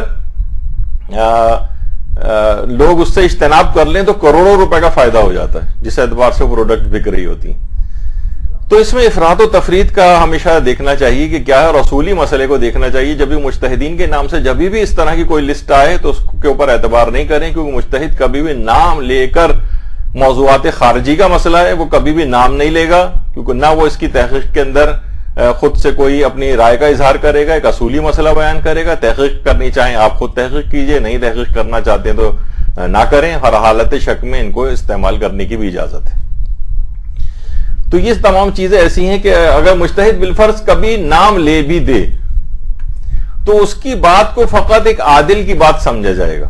مجتہد ہو سکتا ہے کبھی نام لے دے کسی کا کہ فلاں کمپنی، لیکن آپ مثلا اگر آپ کی تحقیق اس کے برخلاف ہے، آپ کہیں نہیں یہ والی کمپنی کے اندر تو میں خود کام کرتا ہوں، اس کے اندر اکاؤنٹس ڈپارٹمنٹ کے اندر مثلا میں خود وہ ہوں اور کوئی بھی ایسا تعلق ظاہر نہیں ہو رہا ہے، تو آپ اپنی تحقیق کے مطابق عمل کریں گے۔ اور مجتہد نے اگر کہا بھی ہے تو ایک عام عادل شخص کے طرح کی رائے اس کو سمجھیں گے، کیونکہ اس کا تعلق تقلید سے نہیں ہے، اس کا تعلق تقلید سے نہیں ہے، موضوعات خارجی کا مسئلہ ہے۔ اسلام نے تو ان کمپنیوں کو نہیں بنایا، اسلام نے تو اسرائیل کو نہیں بنایا، تو اسلام اس کے اوپر ایک اصولی کوئی حکم جو ہے وہ لگائے گا، اور اس کے بعد پھر آپ خود تحقیق کرتے رہیں کہ یہ اس کا فائدہ وہاں جاتا ہے یا نہیں جاتا ہے، اور تحقیق کرنا بھی ضروری نہیں۔ اچھا، عام طور پر اس کا ایک اور مسئلہ اس میں آتا ہے، اور وہ لوگ بہت چیز پوچھتے ہیں۔ ایک تو مثلا لوگ، ابھی خیر اس کا بھی آئے گا لیکن جو ابھی بتانے، مثلا کہ کون سی پروڈکٹ جو بازار کے اندر مل رہی ہے اس کے اندر سور کے اجزاء شامل ہیں۔ بعض اوقات ہوتا ہے نا کہ اس طرح کی بھی لسٹیں آتی ہیں کہ بھائی آپ فلاں لپسٹک استعمال کرتی ہیں، اس کے اندر تو یہ اپنا سور کی فلاں چیز استعمال ہو رہی ہوتی ہے، یا مثلا کچھ ایسی ٹافیاں ہیں اس کے اندر جناب فلاں چیز کی جیلیٹن، حرام جانور کی جیلیٹن ہے، یا مختلف کاسمیٹک پروڈکٹس کے متعلق آپ سنتی ہیں۔ تو اگر صرف سنی سنائی بات ہے، حالت شک والی بات ہے، تو بعض اوقات لوگ کہتے ہیں کہ ہم نے سنا ہے کہ مثلا آیت اللہ سیستانی نے فلاں پروڈکٹ کو جو ہے حرام قرار دیا ہے کیونکہ اس کے اندر سور کے اجزاء ہوتے ہیں۔ تو مجتہد کبھی اس طرح سے نام لے گا ہی نہیں، کیونکہ یہ موضوعات خارجی کا مسئلہ ہے، یہ آپ کو خود سے تحقیق کرنی ہے، اور تحقیق کرنی بھی واجب نہیں ہے۔ آپ نے سنی سنائی بات ہے، آپ انگریڈینٹس پڑھ بھی سکتی ہیں اس کی، لیکن تب بھی آپ پر واجب نہیں ہے کہ اس کے انگریڈینٹس پڑھیں باقاعدہ، جسم پہ اگر استعمال کرنے کے لحاظ سے، کھانے کے لحاظ سے ایک الگ مسئلہ بعض اوقات ہو جاتا ہے، وہ میں بھی فی الحال اس کو نہیں ڈسکس کر رہا، لیکن جسم کے اوپر لگانے کے اعتبار سے مختلف کریمز آتی ہیں، کاسمیٹک پروڈکٹس آتی ہیں، لپسٹکس آتی ہیں، بہت سے لوگ مثلا اس کو بھی کہتے ہیں کہ جناب فلاں جو ٹوتھ پیسٹ وغیرہ استعمال ہو رہا ہے اس کے اندر بھی فلاں جانور کی جو ہے وہ چیز استعمال ہو رہی ہے، اس طرح کی بہت ساری چیزیں ہیں۔ تو اس میں آپ کو خود تحقیق کرنی ہے، اور خود تحقیق کرنا بھی واجب نہیں ہے، اور مجتہد کے نام سے کوئی چیز اس طرح سے وہ بھی ضروری نہیں ہے۔ دیکھیے بعض اوقات یہ ہوتا ہے نا کہ مجتہد سے بھی بعض اوقات یا علماء سے جا کر پوچھتے ہیں کہ آپ یہ بتائیے کہ یہ فلاں پروڈکٹ کی تصویر بھی بھیجتے ہیں باقاعدہ کہ آپ بتائیے کہ جائز ہے یا جائز نہیں. بھائی آپ خود تحقیق کریں, کسی کا یہ کسی بھی عالم کا بھی کام نہیں ہے, نہ ہی کسی مجتہد کا کام ہے. اور اس کے اندر ایک اور چیز بھی آتی ہے, لیکن اس میں تو خود کیونکہ کمپنی نے ڈکلیئر کیا ہے اس کو, خاص طور پر کچھ ملٹی وائٹامن ایسے جیسے خود یہ سینٹرم ہے, اگرچہ اس کا بھی نام لینا نہیں چاہیے تھا, لیکن اس وجہ سے کہ اس میں کمپنی نے خود کہا ہے جو اسلامی ممالک سے باہر یہ سینٹرم تیار ہوتی ہے ملٹی وائٹامن, اس میں پگ کی جیلیٹن ہوتی ہے. یہاں تک کہ کچھ صاحبان ایمان نے باقاعدہ فون کر کے باقاعدہ کمپنی سے ایک بڑے عہدیداروں سے بھی پوچھا تو انہوں نے اس کو ایکسیپٹ بھی کیا. تو اس طرح کے ملٹی وائٹامن جو اگر کہیں باہر سے آ رہے ہوں تو اس کے اندر تو اگر کسی کو کچھ بھی نہیں پتا ہے اور ملٹی وائٹامن آ گیا ان کے پاس اور ان کو کچھ نہیں پتا کہ اس میں ہے یا نہیں ہے, ہم انگریڈینٹس دیکھ بھی سکتے ہیں, پیچھے لکھے ہوئے ہوتے ہیں, لیکن وہ بھی تحقیق کرنا واجب نہیں. لیکن اگر کسی کو یقین اور اطمینان ہو جائے تو اس طرح کے کچھ پروڈکٹس ہیں اس میں تو انہوں نے باقاعدہ ڈکلیئر کرتے ہیں. لیکن یہ ہوتا ہے کہ جو عام طور پر اس کمپنی کی جو مختلف برانچز اسلامی ممالک میں ہیں وہاں پر ان کے انگریڈینٹس میں یہ پگ وغیرہ کی جیلیٹن ان ملٹی وائٹامن میں عام طور پر نہیں دیکھی جاتی لکھی ہوئی, تو اس لحاظ سے وہاں کی تو کھا سکتے ہیں. لیکن اب یہ والی چیز ہی مجتہد سے پوچھنا, لوگ عام طور پر اس طرح کی تصویریں بھی مجتہد کے پاس بھجواتے ہیں. مجتہد کا کام ہی نہیں, یہ موضوعات خارجی کا مسئلہ ہے, دوائیں بنانے کا کام اسلام نے اپنے ہاتھ میں تو نہیں رکھا ہے, نہ ان کے اندر کیا کیا چیزیں پائی جاتی ہیں, وہ تو بس صرف ایک اصولی مسئلہ بیان کریں گے. اگر اس میں حرام کسی چیز کے اجزاء موجود ہیں تو اس کو نہیں کھا سکتے. جیسے کہ عام طور پر مچھلی کے کیپسولز وغیرہ ہوتے ہیں مچھلی کے تیل کے, تو اس کے اندر بھی یہی والا مسئلہ ہوتا ہے کہ آپ کو خود تحقیق کرنی ہے. لوگ عام طور پر جو فش آئلز وغیرہ کے کیپسولز آتے ہیں اس کی بھی تصویریں مجتہدین کو بھجواتے ہیں کہ آپ دیکھ کے بتائیے کہ ہمارے لیے یہ چیز کھانا جائز ہے یا جائز نہیں. وہاں سے پھر وہی جواب آتا ہے کہ تحقیق آپ خود کریں گے, اگر چھلکے والی مچھلی کے کیپسول ہے تو آپ کے لیے کھانا جائز ہے, اور اگر بغیر چھلکے کی ہے تو کھانا جائز نہیں. اور عام طور پر سوائے ایک آدھ کے, شاید جیسے میں نے پچھلی دفعہ بتایا تھا کہ کاڈ فش جو ہے اس میں بھی دو ورائٹی ہوتی ہیں, ایک بغیر چھلکے کی, ایک چھلکے والی ہے.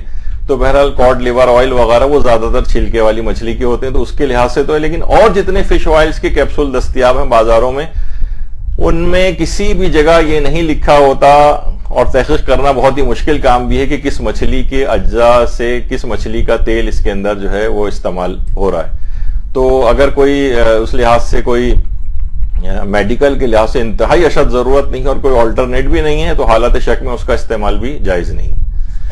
تو بہرحال یہ اس طرح کی چیزیں ہیں, چند ایک میں مثالیں دے رہا ہوں کہ جس میں تقلید نہیں ہوتی. اس میں ایک موضوعات خارجی ہے, موضوعات خارجی جس کا اسلام سے کوئی تعلق نہیں. اچھا بعض اوقات ہمیں لگ رہا ہوتا ہے کہ اس کا اسلام سے تعلق ہے, مثلا جیسے رویت ہلال کا مسئلہ ہے, چاند نکلا یا چاند نہیں نکلا, چاند کا دکھائی دینا نہ دکھائی دینا اس کا بھی اسلام سے کوئی تعلق نہیں. ٹھیک ہے, ہاں یہ ضرور ہے کہ آپ کو کچھ مسائل کے تحت, اپنے مجتہد کے مسائل کے تحت جو انہوں نے بتائے ہیں چیزیں, اس کے مطابق چاند کی تحقیق کے بعد اپنے فریضے کو متعین کرنا ہوتا ہے کہ ہم رمضان کو شروع کریں یا نہیں کریں, یا ہم اگلے دن مثلا عید منائیں یا نہ منائیں. لیکن چاند نکلا ہے یا نہیں نکلا اس کا مجتہد سے کوئی تعلق نہیں. مثلا مجتہد اعلان کر بھی دے کہ جناب کراچی میں یا پاکستان میں چاند نظر نہیں آیا, اور آپ نے چھت پہ کھڑے ہو کے خود اپنی آنکھوں سے چاند دیکھ لیا ہے, تو اب آپ یہ نہیں کہیں گے کہ نہیں بھائی دیکھیے تو آیت اللہ سیستانی نے جب منع کر دیا ہے کہ چاند نظر نہیں آیا تو یہ بھی اس کا مطلب ہے نہیں ہے, اگر نظر بھی آ رہا ہے تو آپ اس کو نظر انداز نہیں کر سکتی. آپ نے خود ہی اپنی آنکھوں سے دیکھ لیا. موضوعات کا مسئلہ ہے, موضوعات خارجی ہے, آپ کی اپنی تحقیق ہے. مجتہد کہتا ہے کہ ٹھیک ہے ان اصولوں کو دیکھو اور اس کے مطابق خود چاند کی تحقیق کرو, ہم سے نہیں پوچھو.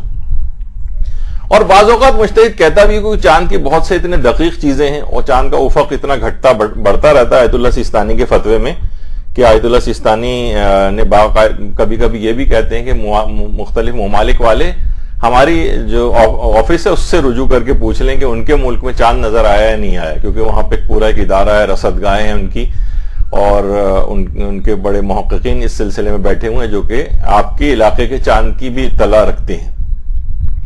لیکن اصلاً یہ اپنی طور پر وہ ایک عادل کی گواہی کے طور پر تو مان سکتے ہیں کہ چاند ہوا یا نہیں ہوا, لیکن اصلاً اس کا تعلق نہیں ہے. اس کو آپ کو خود ہی تحقیق کرنا ہوتی, اور خود آپ پر بھی چاند کی تحقیق واجب نہیں.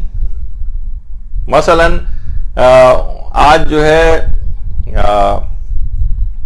30 شعبان ہے یا مثلاً پہلی رمضان ہے اور آپ نے غروب سے پہلے اپنے کھڑکی دروازے بند کر لیے, موبائل فون سوئچ آف کر کے رکھ دیا, سب لوگوں سے تعلق منقطع کر لیا, ٹی وی بند کر لیا, بالکل آپ کو اجازت ہے. اور اگلے دن 30 میں تو یہ ہو جائے گا, لیکن بعض اوقات 29 کی, کیونکہ 30 میں تو یہ ہوگا کہ اگلے دن یقینی پہلی ہوگی, لیکن 29 کے چاند کے اندر عام طور پر یہ ہوتا ہے کہ اطلاع کہیں سے آ رہی ہوتی, کہیں سے نہیں آ رہی ہوتی, تو آپ پر تحقیق بھی واجب نہیں. آپ سب چیزیں بند کر کے, ہاں البتہ اگر آپ کو بعد میں پتہ چل جائے کہ چاند ہو گیا تھا اور اگلے دن رمضان تھا, تو اس ایک روزے کی قضا کرنا پڑے گی اگر آپ نے روزہ نہیں رکھا ہے, تو وہ ایک الگ حکم ہے, لیکن آپ گناہگار نہیں ہوئی کیونکہ آپ پر چاند کی تحقیق واجب نہیں. اگرچہ اس میں بہت سی چیزیں بڑی دقیق ہیں اور بعض اوقات بڑی دلچسپ بھی ہوتی ہیں, تو یہ ایک دماغ میں رہے. تو یہ بظاہر ہمیں لگ رہا ہوتا ہے کہ یہ تو اسلام کا مسئلہ ہے. نہیں, رؤیت ہلال اسلام کا مسئلہ نہیں. چاند نظر آنا نہ آنا, کافر کو بھی چاند نظر آتا ہے نہیں آتا, جب بھی کہا جاتا ہے سائنسی لحاظ سے بھی, اگر حتیٰ کہ نجومی کی بات پہ بھی اگر آپ کو یقین آ جائے اور وہ کہہ دے کہ چاند جو ہے ہو گیا ہے, تو آپ اس کی اگر اطمینان ہو جائے تو آپ کسی کی بات پہ بھی یقین کر سکتے ہیں. آپ جو ہے وہ مختلف سائٹس کے اوپر چلی جائیں, مون سائٹنگ وغیرہ کی, ان کے اوپر اگر اعتماد ہو, وہ باقاعدہ اعلان کریں کہ اتنے وقت کے اوپر جو ہے وہ چاند نظر آیا ہے, اور آپ کو اطمینان ہو رہا ہو, تو آپ ان کی بات پہ بھی یقین کر سکتے ہیں. یعنی اس کا اسلام سے تعلق نہیں, موضوعات کا مسئلہ ہے. اکثر لوگ کہتے ہیں بھائی آغا سیستانی کا فتویٰ بتائیے کہ انہوں نے کیا کہا ہے, چاند ہوا یا نہیں ہوا, تو اصلا نہیں, ان کا مسئلہ نہیں ہے. تو یہی ہم بار بار کہہ رہے ہیں کہ ان چیزوں میں تقلید نہیں ہوتی, تو اس کے اندر یہ عمومی زندگی کی بھی کچھ مثالیں. اچھا, بہت سے لوگ کیا کرتے ہیں, وہی میں نے کہا, یا تو تصویر بھیجیں گے, یا جیسے کہ اکثر ایئرپورٹ کے اوپر حاجی حضرات جب جا رہے ہوتے ہیں تو کوئی اپنا احرام دھلوا کر آیا ہوتا ہے, کوئی کسی نے دھوبی کو دیے ہوتے ہیں.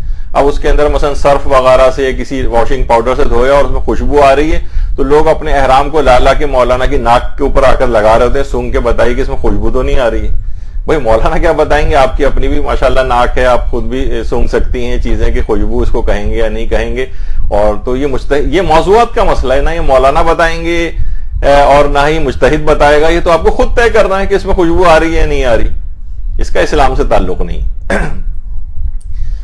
اچھا, اب اس میں ایک اور مسئلہ خواتین کے اعتبار سے آتا ہے, وہ ہے مثلا کون مہندی کا, یہ کیمیکل والی مہندی کا مسئلہ.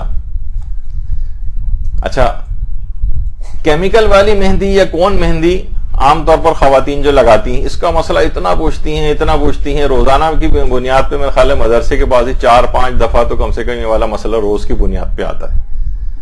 اچھا, یہ بھی موضوعات کا مسئلہ ہے, یعنی مجتہد کے پاس بھی یہ والے مسئلے جاتے ہیں, تو کبھی زیادہ تر تو مجتہد جو ہے وہ نا اصولی مسئلہ بیان کرتا ہے. اصولی مسئلہ مثلا کوئی پوچھ رہا ہے کہ آج کل بازار میں کیمیکل والی مہندی ملتی ہے, اس کو لگانے میں وضو اور غسل کا کیا حکم ہے, اور وہ مہندی ایسی ہوتی ہے کہ جب اترتی ہے تو چھلکے اس کے ساتھ ساتھ اترتے ہیں, تو اس سے وضو ہو جاتا ہے یا نہیں, اور اس قسم کی مہندی لگانے میں کوئی حرج تو نہیں ہے. یہ مجتہدین آقا سیستانی کو بھیجا گیا مثلا سوال, تو وہاں سے وہی اصولی جواب آتا ہے کہ اگر احتمال دارد امکان اس بات کا موجود ہے کہ مانے رسیدہ نے آپ باشد, یعنی یہ پانی پہنچنے میں رکاوٹ ہے, باید برطرف شود, تو لازم ہے کہ اس کو ہٹایا جائے.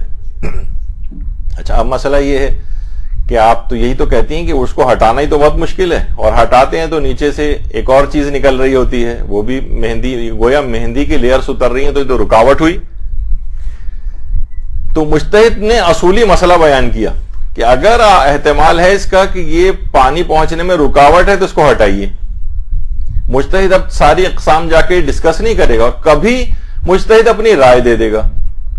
کبھی یہی چیز سوال پوچھا جاتا ہے کہ کیا یہ جائز ہے کیمیکل والی مہندی لگانا, اور اس میں وضو ہو جاتا ہے یا نہیں, تو وہاں سے جواب یہی آتا ہے کہ اس کے اندر کوئی حرج نہیں ہے اور پانی پہنچنے میں بھی رکاوٹ نہیں. کبھی وہ اپنی رائے دے دیتا ہے مجتہد, یعنی مجتہد رائے بھی دے سکتا ہے اور اصولی مسئلہ بھی بیان کر سکتا ہے. اچھا, اب میں اس لحاظ سے آپ کا یہ والا مسئلہ حل ہی کر دوں, ایک لحاظ سے اگر آپ کو بھی اس پہ اطمینان ہو جائے. اطمینان نہیں ہو رہا ہے تو پھر مجتہد مثلا انہوں نے یہ کہا کہ اگر امکان ہے کہ آپ کو اس بات پر اطمینان نہیں ہو رہا ہے, آپ کہہ رہی نہیں کیمیکل والی مہندی کی جو لیئرز ہیں یہ وہی مہندی کی لیئرز اتر رہی ہیں, تو پھر آپ کا وظیفہ شرعی یہ ہے کہ آپ وضوء جبیرہ بھی کریں اور تیمم جبیرہ بھی کریں.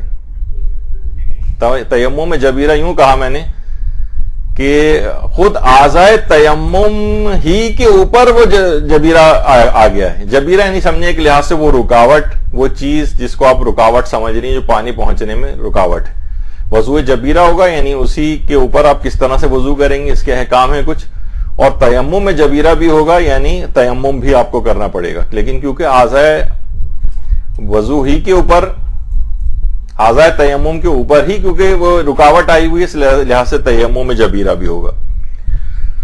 اچھا، لیکن یہ تو مشکل والا مسئلہ ہے جن کو اطمینان نہیں ہو رہا ہے. دیکھیے ایک چیز اور بتا دوں میں میڈیکل کے لحاظ سے کہ جو آپ کی اوپری کھال ہے اس سے لے کر ہڈی تک سمجھے ٹیشوز کی تقریباً یہ 7 لیئرز ہوتی ہیں. اور اس میں یہ کھال جو آپ کی اوپری کھال ایک لحاظ سے جس کو ایپیڈرمس ہماری زبان میں کہتے ہیں، خود اس کی اپنی 5 لیئرز ہیں. تو اصلاً یہ جو ہوتا ہے جب کیمیکل والی مہندی آپ لگاتی ہیں اور وہ بعد میں اترتی ہے، وہ کھال کی لیئر اترتی، ٹھیک ہے، وہ رنگ نیچے تک جو ہے اس کے گیا ہوا ہے. پھر اس کے بعد نئی جو لیئر ہوتی ہے اس کے اوپر بھی وہ رنگ آیا ہوا ہوتا ہے اس کی. اصلاً وہ مہندی کا رنگ تو کبھی بھی رکاوٹ نہیں ہوتا ہے، چاہے وہ خضاب والا رنگ ہو. لوگ اکثر کہتے ہیں کہ خضاب والا رنگ لگ جاتا ہے یا بالوں پر کھال کے اوپر، وہ بھی رکاوٹ نہیں ہے. عام طور پر جو عام انک پین ہوتا ہے اس کی، وہ اگر کھال کے اوپر لگ جائے وہ بھی رکاوٹ نہیں ہوتا. یعنی رنگ کبھی بھی رکاوٹ نہیں ہے جب تک کہ کوئی تھکنس اس کے اندر نہ آ جائے. جیسے بال پوائنٹ کا کوئی ایسا نشان جو ایک بہت موٹا سا ہوتا ہے اور اس جگہ پانی اس کے اوپر سے گزر جائے گا، کھال کے نیچے بھی نہیں پہنچنے دے گا، اس کو تو ہٹانا پڑتا ہے. لیکن عام طور پر بال پوائنٹ کا مثلا نشان ہاتھ کے اوپر لگا ہوا ہے تو وہ بھی پانی پہنچنے سے رکاوٹ نہیں. تو یہ جو لیئرز اتر رہی ہیں وہ اسکن کی لیئرز ہیں، وہ اصلاً اس کی لیئرز نہیں ہیں مہندی کی. تو اس لحاظ سے اس کے اندر کوئی حرج نہیں. اگر اس تحقیق پر آپ کو اطمینان ہے تو اگر آپ یہ والی مہندی لگا بھی رہی ہیں، بس مہندی کا وہ ایک فقہی مسئلہ آپ کے دماغ میں رہنا چاہیے کہ اگر مہندی ہاتھوں کے اوپر اس انداز سے لگی ہوئی ہو کیونکہ زینت میں آتی ہے تو پھر ہاتھوں کو نامحرم سے چھپانا پڑے گا. نہ اب وہ کسی بھی ذریعے چھپا ہے. ہم یہ نہیں کہہ رہے کہ مہندی لگانا حرام ہے. ہاں اگر اس کو لگا کے لازمی ہاتھ نہیں چھپائے جا رہے ہیں اور نامحرم کے سامنے آ رہا ہے تو وہ تو تب تو حرام ہوگا. لیکن اصلاً مہندی لگانا حرام نہیں ہوگا، بلکہ ہاتھوں کو زینت والے ہاتھوں کو نامحرم کے سامنے ظاہر کرنا وہ حرام ہوگا. ہاتھ کو آپ چادر کے اندر رکھیں، گلوز پہنیں، چھپائیں، کچھ بھی کریں تو بہرحال یہ پردے کے لحاظ سے مسئلہ ہے. لیکن وضو اور غسل کے اعتبار سے کوئی مسئلہ نہیں. تو مجتہدین کے پاس اگر آپ یہ بار بار جو سوال جاتے ہیں، علماء کے پاس جاتے ہیں، یہ اصلاً موضوعات کا مسئلہ ہے. یہ تقلیدی مسئلہ ہی نہیں ہے کہ وہ اپنی رائے دے گا بھی تو اس کی اپنی ایک رائے سمجھی جائے گی. کبھی وہ رائے دے دیتا ہے کہ نہیں رکاوٹ نہیں ہے اور کبھی وہ رائے نہیں دیتا اور ایک عام اصولی مسئلہ بیان کر دیتا ہے کہ تحقیق آپ خود کریں کہ پانی پہنچنے میں رکاوٹ ہے یا نہیں. پھر وہ جو جاننے والے ہیں اس فیلڈ کے، مثلا کسی آپ ڈاکٹر سے پوچھ لیں کہ کوئی اور جو کہ اسکن سے ریلیٹڈ ہے تو وہ آپ کو بتائے گا کہ نہیں یہ کھال کی لیئرز اتر رہی ہیں، یہ خود اس مہندی کی لیئرز نہیں. تو کھال کی اگر لیئر اتر رہی ہے تو اور اس پہ صرف اس کا رنگ اور سٹین اگر آیا ہوا ہے. ہاں یہ ضرور ہے کہ عام طور پر جو اس طرح سے بہت ریپڈلی جو کھال کے اوپر ایکٹ کرنے والی چیزیں، ابھی حال ہی میں 1-2 کیسز ہمارے پاس بھی آئے کہ وہ کیمیکل ریئیکشن بہت زبردست ہوا اور بہت سی اس کے اندر کارسینوجینک بھی ہیں، کینسر پروڈیوسنگ وغیرہ بھی ہو جاتے ہیں بعض اوقات یہ چیزیں کہ اتنی جو ریپڈلی رنگ اپنا چھوڑنے والی چیزیں کھال کے اوپر یہ اسکن کے لیے نقصان دہ بھی ہیں. تو ہم کوشش کریں کہ وہ پرانی جمیلہ مہندی وغیرہ اسی کی طرف جائیے، اس کو چھوڑیے کیمیکل والی چیزوں کو، تو جس کے اندر نقصانات بھی ہوتے ہیں اس طرح سے. تو خیر، تو یہ کبھی اسلام اس لحاظ سے چیز بتا رہا ہوتا ہے تو یہ ہو گیا موضوعات خارجی. تو ان 4 چیزوں کے اندر تقلید نہیں. اصول دین کے اندر تقلید نہیں ہے. ہاں دیگر عقائد جو ہیں ان کی تو بات ہم نے بیان کر دی تھی، اصول دین میں تقلید نہیں ہے. ضروریات دین اس کے اندر کوئی تقلید نہیں ہے. تیسری چیز تھی یقینیات اور بدیہات، اس میں کوئی تقلید نہیں ہے. اور چوتھی چیز ہے موضوعات خارجی، اس میں بھی تقلید کے لحاظ سے ماننا واجب نہیں ہے. ہاں مجتہد اپنی رائے دے دے اور رائے پہ آپ کو اطمینان ہو تو ایک عادل کی حیثیت سے اس کی بات کو مانا جا سکتا ہے. ہاں تو اب بہت سے نوجوان ہم دیکھتے ہیں عام طور پر وہ کہتے ہیں کہ جناب نہیں یہ تو اصول دین کے اندر ہر چیز کو دلیل سے حاصل ہونا چاہیے اور اگر دلیل سے کوئی حاصل نہ کرے اور یہ واجب ہے تو وہ تو کافر ہو جاتا ہے اور جیسے دائرہ اسلام سے نکل جائے گا، وہ ہم پچھلی دفعہ بیان کر چکے ہیں۔ تو اصول دین کو ازروع دلیل حاصل کرنا تو ضروری ہے، لیکن وہ پچھلی مرتبہ آ گیا تھا کہ اگر کسی کو دل سے یقین اور اطمینان ہے اور اعتقاد اصول دین کے اوپر ہے اور اس کے پاس اگر دلیل بالفرض نہیں بھی ہے تو زیادہ ہم نے یہی کہا تھا کہ بہت ہوا تو وہ ایک دلیل حاصل نہ کرنے کا ایک تاریخ ہوگا، ایک لحاظ سے چلیں اگر ہم اس کو گناہگار بھی سمجھ لیں تب بھی، لیکن اس کے باوجود وہ مسلمان رہے گا، مومن رہے گا، تمام احکامات اسلامی اس پر ایک عام مومن اور مسلمان کے لحاظ سے جاری رہیں گے۔ اس کے علاوہ اصول دین کے علاوہ جتنے اور عقائد ہیں، اور ان اصول دین کے بہت سے ضمنی عقائد بھی ہیں، مثلا امامت کو تو دیکھیے ماننا واجب ہے، لیکن مثلا ضمنی عقائد کیا ہیں؟ جس طرح پچھلے دنوں ٹی وی کے اوپر ایک بحث چل پڑی تھی کہ مثلا مولا علی دیگر انبیاء سے رسول اللہ کے علاوہ دیگر انبیاء سے افضل ہیں یا نہیں، ایک بحث چل پڑی تھی۔ اب یہ ایسا موضوع ہے کہ اس میں آپ ٹھیک ہے کہ اس کے اندر بھی تقلید نہیں ہوتی ہے، لیکن اس میں علماء متباہرین یا علماء شیعہ جو ہیں ہمارے بزرگ مجتہدین، ان کے نظریات کو بھی آپ مان سکتی ہیں۔ تو علماء نے اس سلسلے میں یہی کہا کہ دیگر عقائد حقہ میں علماء متباہرین اور مراجع کی بات جو ہے وہ مانی جائے، وہ زیادہ ان کا مطالعہ ہوتا ہے ہر چیز کے اندر، تو زیادہ اطمینان بھی انہی کی بات پہ ہوگا بنسبت کسی فیس بک کی نام نہاد اسکالر یا اس طرح سے کوئی بھی سوشل میڈیا کے اوپر کوئی نوجوان جو ہے اپنی تحقیقات پیش کر رہا ہو، تو ان کی طرف جانے کے بجائے آپ یہ تمام علماء جو کہ ان سب چیزوں کی بہتر انداز سے ان دلیلوں کو سمجھتے ہیں اور کہیں زیادہ آگاہ ہیں تمام افراد سے، انہی کی بات ان عقائد کے اندر مانی جائے۔ تو ان نوجوانوں کے ساتھ بھی عام طور پر ہم یہ دیکھتے ہیں کہ کچھ ظاہر ہے کہ کچھ ایک ایسے پلیٹ فارم ہے کہ ہر شخص اپنی چیز کو جو ہے وہ حتمی بنا کر پیش کر رہا ہوتا ہے۔ کچھ سافٹ ویئرز ان کے ہاتھ مثلا لگ جاتے ہیں نوجوانوں کے، چند ایرانی سائٹس وغیرہ ان کے ہاتھ لگ جاتی ہیں، اپنی پسند کی کچھ چیزیں نکال کے وہ اپنی تحقیقات پیش کر رہے ہوتے ہیں، اور زیادہ تر آپ دیکھیں گے پہچان یہ ہوتی کہ جو بھی فضائل اہل بیت والی چیز ہوتی ہے اس کے اندر یہ چیز کوئی سقم نکال کے کہ یہ حدیث ضعیف ہے یا حدیث جو ہے یہ قابل قبول نہیں ہے یا عقل اس کو تسلیم نہیں کر رہی ہے، ان کا زیادہ تر حملہ فضائل اہل بیت کی چیزوں پر ہوتا ہے۔ اور اس سے اچھا اس میں اگر بالکل ہی افراط و تفریط اس مسئلے میں بھی ہے، یا تو ہر شخص ہر وقت جو ہے اپنے ہاتھ میں رجال اور کتابیں یہ سب لے کر بیٹھا ہوا ہے کہ فضائل اہل بیت کو کسی طریقے سے ضعیف ثابت کیا جائے، اور کچھ ایسے ہیں کہ جو کہ ہمیشہ الوہیت کے مقام تک ہی اہل بیت کو پہنچانے کی فکر میں رہتے ہیں۔ تو دونوں طرف کی ایکسٹریمز یہاں پر پائی جاتی ہیں، تو آپ کو خود دیکھنا پڑے گا۔ یہ بھی موضوعات کا مسئلہ ہے کہ آپ خود دیکھیں کہ ان کے اندر کون شخص جو ہے کس انداز سے دین کا فائدہ پہنچا رہا ہے یا نقصان پہنچا رہا ہے۔ تو ان سب افراد کو چھوڑ کر صرف مجتہدین اور علماء متباہرین جو ڈوبے ہوئے ہیں ان تمام علوم کے اندر، جو بہت بزرگ علماء ہیں، ان کی بات مانیں اور اس کے علاوہ ان افراد کی باتوں کی طرف توجہ نہ کریں۔ برحمتك يا ارحم الراحمين وصلى الله على محمد وآله الطاهرين۔